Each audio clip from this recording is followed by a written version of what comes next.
दुर्लभम त्रयमेवै तद देवानुग्रह हेतुकम मनुष्यत्वम मुमुक्षुत्वम महापुरुष संश्रयः।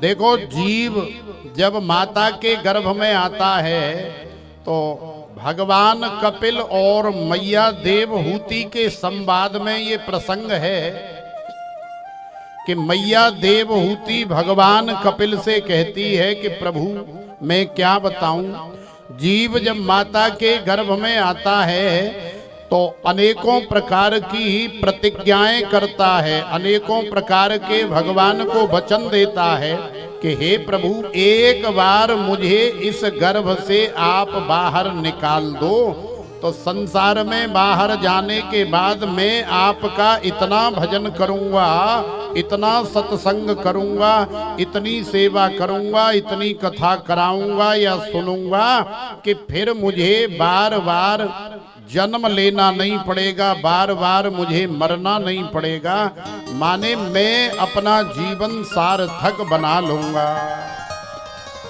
तो भगवान बड़े दयालु हैं, भगवान को दया आ जाती है और फिर कबहू के करे करुणा नर देही देत ईस बिनु हेतु स्नेही।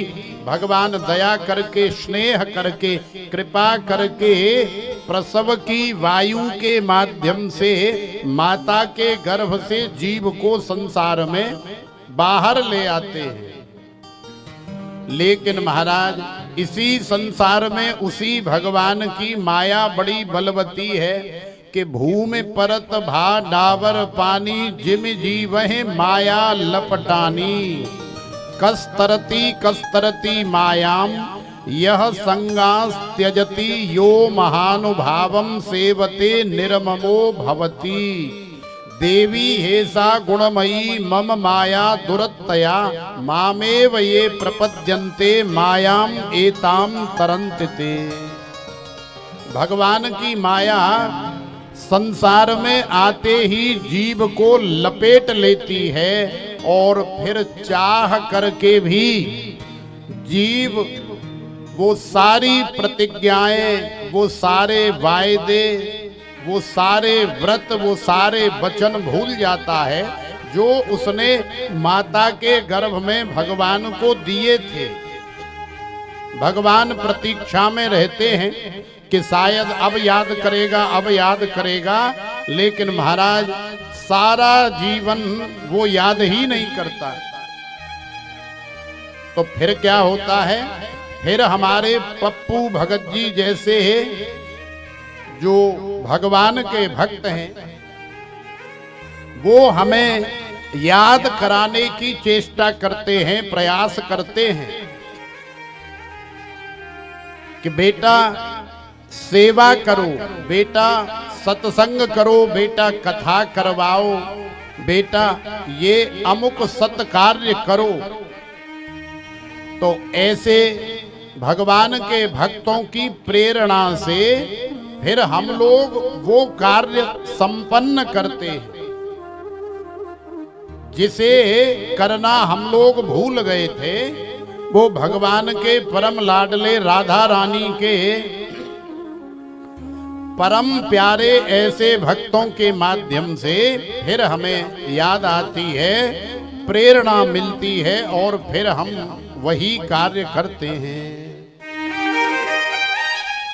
जिन कार्यों को करने से फिर हमारा मानव जीवन सार्थक हो जाता है और जिस कार्य के लिए भगवान ने हमें इस संसार में उत्पन्न किया या भेजा। तो देखो, हम कह रहे थे कि दुर्लभम त्रयमेवै तद देवानुग्रह हेतुकम मनुष्यत्वम मुमुक्षुत्वम महापुरुष संश्रयः। संसार में तीन चीजें बड़ी ही दुर्लभ हैं। तीन चीजें कौन कौन सी दुर्लभ हैं? सबसे पहली चीज है मनुष्यत्व। अब मान लो हमारा शरीर तो मनुष्य का है, लेकिन यदि हमारे अंदर मनुष्यता नहीं है तो मनुष्य का शरीर होना बेकार है।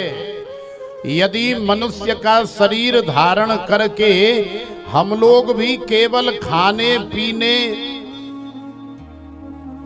सांसारिक सुख प्राप्त करने शारीरिक इंद्रिय सुख प्राप्त करने में ही लगे हुए हैं तो महाराज फिर हमारे अंदर और पशु पक्षियों के अंदर क्या भेद रह जाएगा? कोई भेद नहीं रह जाएगा, क्योंकि पशु पक्षी भी खाने पीने और भोग विलास सुख की सामग्री में ही लगे रहते हैं। अब वो तो चूंकि भोग योनि में है, वो तो चूंकि पशु योनि में है, पक्षी योनि में है, तो वो तो बेचारे मजबूर हैं, उसके अलावा वो कुछ कर भी नहीं सकते। लेकिन हमें तो भगवान ने मनुष्य बनाया है, हमें तो भगवान ने बुद्धि दी है, विवेक दिया है, सुंदर शरीर दिया है, और यही शरीर तो है साधन धाम मोक्ष करे द्वारा। तुम्हें मुक्ति तक ले जाने वाला, तुम्हारा कल्याण करने वाला यदि संसार में कोई शरीर है तो वो केवल और केवल मानव शरीर ही है। इसके अलावा 84 लाख योनियों में कोई भी शरीर ऐसा नहीं है जो तुम्हें मुक्ति के या कल्याण के मार्ग तक ले जाए। तो भैया हमें अवसर मिला है, हमें भगवान ने मनुष्य बनाया है, तो मनुष्य के जो जो लक्षण होते हैं वो लक्षण हमारे अंदर भी होने चाहिए। मनुष्य के अंदर दया होनी चाहिए, मनुष्य के अंदर करुणा होनी चाहिए, प्रेम भाव होना चाहिए, सेवा का भाव होना चाहिए, दीन दुखियों के प्रति मन में सेवा का भाव होना चाहिए, एक दूसरे की मदद करने का भाव होना चाहिए, भगवान का भजन करना चाहिए, भगवान की भक्ति करनी चाहिए। ये है मनुष्यता। तो अब आप विचार करना कि क्या ये लक्षण हमारे अंदर हैं? मनुष्यत्वम, जब मनुष्यता आ जाएगी उसके बाद फिर तुम मोक्ष की कामना कर सकते हो, मुक्ति की कामना कर सकते हो। लेकिन जब तक मनुष्यता नहीं आएगी तब तक तुम मुक्ति की कामना करने के लायक नहीं हो सकते। और तीसरी बात है महापुरुष संश्रयः, महापुरुषों की सेवा, महापुरुषों का संश्रय, महापुरुषों का सानिध्य, महापुरुषों की सन्मुखता, महापुरुषों के चरणों में बैठ करके उनके उपदेश सुनना, उनकी आज्ञा का पालन करना, उनकी सेवा करना, उनका ध्यान रखना, ये है महापुरुषों की शुश्रूषा। और जब महापुरुषों की शुश्रूषा हमारे जीवन में आ जाती है तो फिर महापुरुषों का संश्रय, अनुग्रह, उनकी कृपा हमें प्राप्त होती है। महापुरुषों की कृपा से ही फिर हमें भगवत मार्ग दिखाई देता है। और फिर धीरे धीरे जब हम उस मार्ग पर चलते हैं तो रास्ते में चलते हुए अनेकों परीक्षाएं आती हैं, अनेकों कठिनाइयां आती हैं, अनेकों दुख दर्द आते हैं। उन सभी का सामना करते हुए जब हम लगातार चलते जाते हैं तो फिर एक न एक दिन महापुरुषों के आशीर्वाद से ही हमें अपने असली लक्ष्य की प्राप्ति हो जाती है। हमारा असली लक्ष्य क्या है? हमारा असली लक्ष्य है कि हम और परमात्मा या जीव या ईश्वर ये दो नहीं हैं, ये एक ही हैं। लेकिन जब तक हमारा और परमात्मा का मिलन नहीं होगा, एकत्व नहीं होगा, तब तक समझ लो कि भगवान के और हमारे मध्य में ये माया का पट लगा हुआ है। इसी के कारण हमें भगवान की अनुभूति नहीं हो पा रही है, हमारी भगवान से एकता नहीं हो पा रही है, तो ऐसा तभी संभव होता है जब भगवान के भक्तों की, संतों की, महापुरुषों की कृपा हमारे जीवन में हमारे ऊपर हो जाती है, तो महाराज फिर सब कुछ संभव हो जाता है।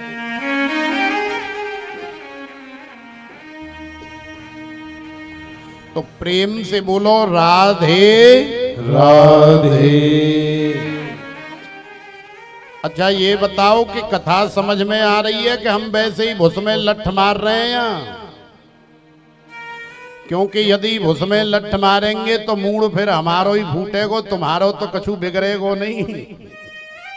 अब तेल तो हमारो निकल रहा है ना यहाँ, तो हमारो चाहे खूब तेल निकले, लेकिन कथा यदि तुम्हें समझ में आ गई तो समझ लेना कि हमारा तेल निकलना भी सार्थक हो जाएगा। और यदि कथा समझ में नहीं आई तो फिर तो बेकार है महाराज, हमारो तेल निकाल। तो प्रेम से बोलो राधे राधे। तो जैसा कि हम लोग श्रवण कर रहे थे कि कल की कथा में हमने अपने भगवान का प्रथम विवाह संपन्न कराया, माने द्वारिकाधीश का प्रथम विवाह संपन्न हो गया। किसके साथ में हुआ? लक्ष्मी मैया का ही स्वरूप जो रुक्मिणी जी हैं, रुक्मिणी महारानी के साथ नारायण स्वरूप हमारे कन्हैया जो द्वारिकाधीश बने, और द्वारिकाधीश का प्रथम विवाह संपन्न हो गया। भगवान ने द्वारिका नगरी में रुक्मिणी महारानी को खूब आनंद प्रदान किया, खूब सुख प्रदान किया, और रुक्मिणी महारानी के साथ द्वारिकाधीश को आज वर्षों हो गए हैं रहते रहते। तो देखो ठाकुर जी की कृपा से ही आज हमारी रुक्मिणी महारानी के यहाँ एक सुंदर से लाला का जन्म हुआ है। और ये सुंदर सा लाला कोई और नहीं, ये साक्षात काम देवता ही भगवान कृष्ण के पुत्र बन करके आए हैं। भाई काम देवता पुत्र बन करके क्यों आए? काम देवता को जन्म लेने की क्या आवश्यकता पड़ गई? तो देखो ये जो लाला हुआ है, इस लाला का नाम है श्री प्रद्युम्न जी महाराज। और प्रद्युम्न जी महाराज कोई और नहीं, साक्षात काम देवता का ही अवतार हैं। तो काम देवता ने अवतार क्यों लिया? इसका कारण ये है कि यदि हम रामायण पढ़ेंगे, यदि हम शिव महापुराण की कथा पढ़ेंगे, तो शायद हमें पता लगेगा कि एक तारकासुर नाम का दैत्य था, और उस तारकासुर नाम के दैत्य ने ब्रह्मा जी की बड़ी कठोर साधना करी। ब्रह्मा जी ने कहा कि बेटा वरदान मांगो, तो तारकासुर ने कहा कि हे ब्रह्मदेव मुझे अमर होने का वरदान दे दो। तो ब्रह्मा जी ने कहा कि बेटा अमर तो इस संसार में कोई हो नहीं सकता है, क्योंकि भगवान की बनाई हुई इस सृष्टि का ये नियम है कि आया है सो जाएगा, राजा रंक फकीर, कोई सिंहासन चढ़ चला, कोई बंधा जात जंजीर, काल व्याल मुखग्रास त्रास निर्णास हेतवे, श्रीमद् भागवतम शास्त्रम कलौ कीरेण भासितम, जातस्य हे ध्रुवो मृत्यु ध्रुवम जन्म मृतस्य च, तस्माद् परिहार्यर्थे न त्वं शोचितुमर्हसि। बेटा संसार में कोई अमर नहीं हो सकता है, ये पहले से ही संविधान बना दिया गया है, पहले से ही ऐसा नियम भगवान ने लागू कर दिया है, तू कोई और वरदान मांग ले। तो तारकासुर ने फिर अपनी बुद्धि चलाई, अपना विवेक दौड़ाया। तो तारकासुर ने सोचा कि क्यों न मैं कुछ ऐसा मांग लूं जिससे मैं कभी भी मरूं ही नहीं। तो तारकासुर ने बुद्धि लगाई, तारकासुर ने सोचा कि दक्ष के यज्ञ में मैया सती ने अपना शरीर भस्म कर दिया। वाके बाद में भोले बाबा मैया सती के वियोग में थोड़े विक्षिप्त हो गए और फिर भोले बाबा अखंड समाधि में चले गए। माने अब भोले बाबा को इस दुनियादारी से कोई लेना देना नहीं रहा। तो तारकासुर ने सोचा कि भोले बाबा की जब अखंड समाधि लगती है तो वो कई कई लाख वर्ष के लिए लग जाती है। तो उसने सोचा कि क्यों न मैं ऐसा वरदान मांग लूं कि भोले बाबा के वीर्य से, भोले बाबा के अंश से जो पुत्र उत्पन्न होगा वही मुझे मार सकेगा, बाकी और कोई मुझे मार नहीं पाए। तो जैसे ही उसने वरदान मांगा तो ब्रह्मा जी ने कह दिया कि तथास्तु, ठीक है बेटा, ऐसा ही होगा। तो देखो आज वरदान पाकर के तारकासुर बहुत बड़ा बलवान हो गया है।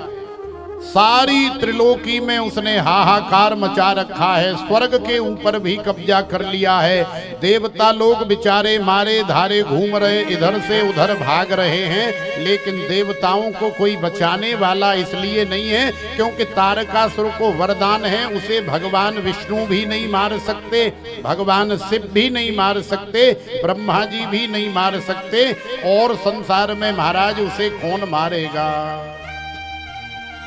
लेकिन भाई अब ये दुनिया का नियम कैसे बदल जाएगा कि चाहे चींटी हो और चाहे हाथी हो, संसार में जिसका भी जन्म हुआ है उसे तो एक न एक दिन मरना ही है। तो देखो लाखों वर्ष व्यतीत हो गए और आज जब सारी त्रिलोकी में हाहाकार होने लग गया, तारकासुर ने भयंकर तहलका मचाया हुआ है। तो सारी दुनिया आज बड़ी दुखी है। भोले बाबा की शरण में गए तो देखा तो भोले बाबा अखंड समाधि में बैठे हैं, और जब कोई अखंड समाधि में चला जाता है तो उसके शरीर के यदि टुकड़े भी कर डालोगे तो भी उसे न किसी प्रकार का कोई दुख होता है न दर्द होता है। क्यों? क्योंकि ईश्वर अंश जीव अविनाशी, चेतन अमल सहज सुख राशि, ममई वांसो जीव लोके जीव भूतः सनातनः। ईश्वर का अंश ये जो जीव है ये समाधि में ईश्वर में लीन हो जाता है और फिर वहां से ब्रह्म रस का पान करता है। शरीर तो बस ऐसे ही खाली घड़े की तरह बैठा रहता है। जब रस चूस करके जीव परिपूर्ण आनंदित हो जाता है तब लौट करके फिर इस शरीर में प्रवेश करता है तो शरीर में चेतना आ जाती है, हरकत होनी प्रारंभ हो जाती है। तो सभी ने देखा कि भोले बाबा तो समाधि में बैठे हैं। अब जब तक भोले बाबा समाधि से बाहर नहीं आएंगे, भोले बाबा का विवाह नहीं होगा, तो महाराज भोले बाबा के अंश से संतान कैसे होगी। और जब तक भोले बाबा के अंश से संतान नहीं होगी तब तक महाराज ये तारकासुर कैसे मरेगा।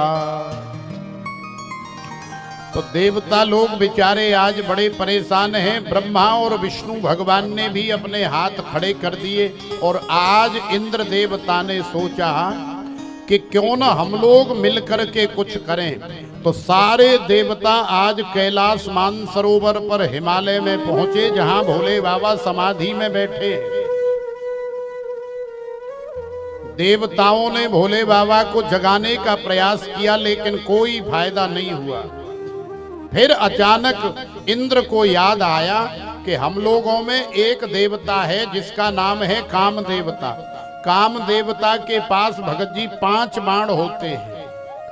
यदि काम देवता अपना एक बाण चला दे तो महाराज सारी सृष्टि की व्यवस्था जो है ऐसी हो जाती है कि फिर तो प्रत्येक जीव इतना कामातुर हो जाता है कि लोग बहन भाई माता बेटा माने किसी भी प्रकार के संबंध को भूल जाते हैं, ऐसे कामासक्त हो जाते हैं।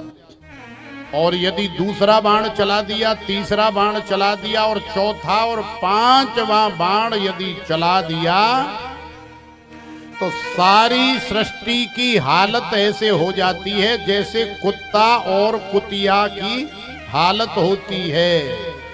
माने जीव इतने कामातुर हो जाते हैं कि फिर उन्हें काम के अलावा और कुछ संसार में दिखाई ही नहीं देता है। तो देवताओं ने कामदेव का सहारा लिया, भोले बाबा पे बाण चलवाए। पहला बाण चलाया, भोले बाबा पे कोई फर्क नहीं पड़ा। दूसरा चलाया, तीसरा चलाया, चौथा चलाया तो भोले बाबा थोड़ा सा हिले।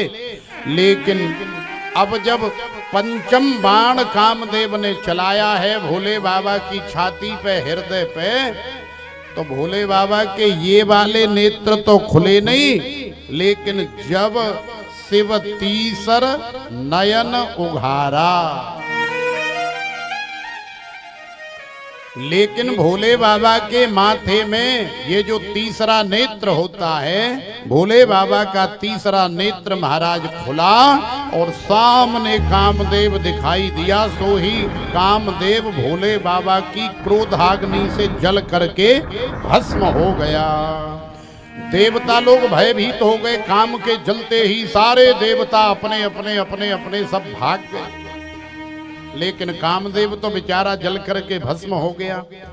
अब जब कामदेव की पत्नी रति को पता लगा तो रति रुदन करती हुई, विलाप करती हुई गई कि हे भोलेनाथ, हे कैलाशपति शंभो महादेव बाबा, सारी दुनिया जानती है आप बड़े दयालु हो, आप बड़े कृपालु हो, आप आशुतोष हो, आप अवधर दानी हो, आप औघड़ दानी हो, आप ऑर्डर दानी हो। लेकिन आपने मुझे ऐसी सजा दी है कि मैं तो जीते जी मर गई हूं महाराज, ऐसा आपने मेरे साथ क्यों किया? भोले बाबा ने कहा कि अरे भगवान का भयो, कहा बात है, बता तो सही। तो रति ने कहा कि महाराज आपने मेरे पति को जला करके भस्म कर दिया, तो अब मैं चाहती हूँ कि मैं अकेली जी करके क्या करूंगी महाराज, आप मुझे भी जला करके भस्म कर दीजिए। तो भोले बाबा ने कहा कि अच्छा ऐसी बात है। तो रति ने कहा कि हाँ महाराज, मैं अब जीवित नहीं रहना चाहती। तो भोले बाबा ने काम देवता की गलती बताई। तो रति ने कहा कि प्रभु आप जानते हैं कि सेवादार मालिक के स्वामी के अधीन होता है, तो मेरे पति इंद्र रूपी मालिक, इंद्र रूपी स्वामी के अधीन थे। अब राजा ने जैसी आज्ञा करी उसका पालन उन्होंने किया, लेकिन दंड मेरे स्वामी को मिला, ये उचित नहीं है। यदि आप चाहते हैं कि मैं भी जीवित रहूं तो महाराज मुझे मेरा पति वापस लौटा दीजिए। भोले बाबा ने कहा कि भाई ये तो संभव नहीं। क्यों संभव नहीं है? क्योंकि अब तो कामदेव का शरीर भी नहीं है, जल करके भस्म हो गया, राख पड़ी हुई है। अब राख में से कहीं शरीर थोड़े ही बनेगा। तो रति ने कहा कि महाराज मुझे कुछ पता नहीं है, यदि आप नहीं लौटाएंगे तो मैं आपके सामने ही आत्महत्या करके मर जाऊंगी और सारी दुनिया कहेगी कि भोले बाबा दयालु नहीं है, भोले बाबा कृपालु नहीं है। तो आज रति का रुदन देख करके, हृदय की करुण पुकार देख करके भोले बाबा ने कहा कि चलो ठीक है, इस समय तुम्हारे पति का हम शरीर तो वापस नहीं कर सकते, लेकिन हाँ एक आशीर्वाद दे रहे हैं कि बिना शरीर के ही तुम्हारा पति दीर्घ चिरकाल तक सारी दुनिया में वैसे ही व्याप्त रहेगा जैसा शरीर होने पर व्याप्त रहता था। माने उसका जो प्रभाव है जीव के ऊपर या दुनिया के ऊपर, वो वैसा का ही वैसा बरकरार रहेगा। तो रति ने कहा कि महाराज उससे मुझे क्या फायदा होने वाला है, मैं तो आंखों से अपना पति देखना चाहती हूं। तो भोले बाबा ने कहा कि देखो भगवान, इस समय आंखों से देखने को शरीरधारी कामदेव तो नहीं मिलेगा, लेकिन जाओ हम तुम्हें आशीर्वाद देते हैं कि कृष्ण तनय होय पति तोरा, वचन अन्यथा होए न मोरा। जब भगवान कृष्ण का प्रथम विवाह होगा, वो द्वारिकाधीश बनेंगे, तो उनके यहाँ जो पहला लाला होगा वो तुम्हारा पति कामदेव ही प्रकट होगा। कामास्तु वासुदेवांसो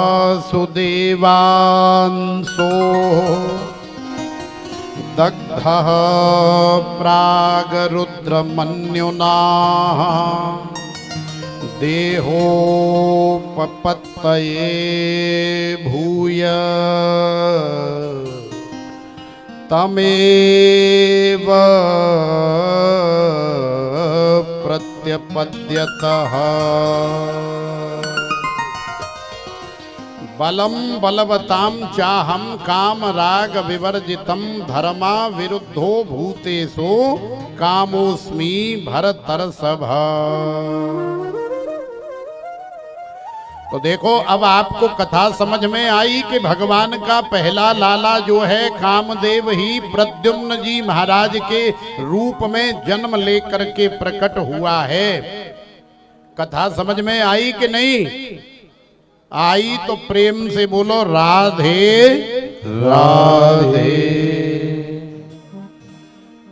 तो द्वारका में आज बड़ा आनंद हो रहा है और भगवान रुक्मिणी महारानी को अनेकों प्रकार से आनंद प्रदान कर रहे हैं, सुख प्रदान कर रहे हैं, हर तरह से रुक्मिणी जी का ध्यान रखते हैं।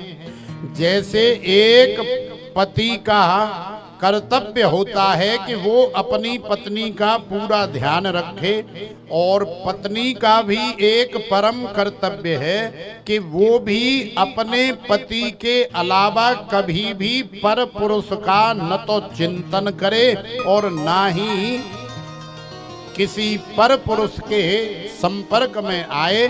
माने पूरी तरह से पतिव्रता नारी बन करके रहे। तो इससे ज्यादा अच्छा जीवन पति पत्नी के लिए और कोई हो ही नहीं सकता। तो रुक्मिणी महारानी द्वारिकाधीश से उनकी अनेकों लीलाओं का भी श्रवण करती हैं। आज द्वारिकाधीश अपने बचपन की बात रुक्मिणी महारानी को बता रहे हैं कि देखो, हम बचपन में ऐसे ऐसे भी खेल कूद करते थे, ऐसी ऐसी लीला भी करते थे कि हमारे ब्रज की ब्रजांगना जब यमुना मैया में जल भरवे के ताई जाएं, मटकिया लेकर के जाएं, मटका लेकर के जाएं, तो फिर पीछे से हम भी दबे पांव वहां पहुंच जाते थे और फिर ब्रजांगनाओं से कर भी मांगते थे, दान भी मांगते थे। और जब कोई ब्रजांगना हमें कर नहीं देती थी, हमारे मांगने पर दान नहीं देती थी, हमारी बात नहीं मानती थी, तो पीछे से कंकड़ मार करके, डेल मार करके हम बाकी मटकियाएं फोड़ दिया करते। तो ऐसी ऐसी सुंदर बचपन की यादें द्वारिकाधीश आज रुक्मिणी महारानी को सुना रहे हैं। तो आइए इसे हम एक भाव के रूप में दर्शन करें।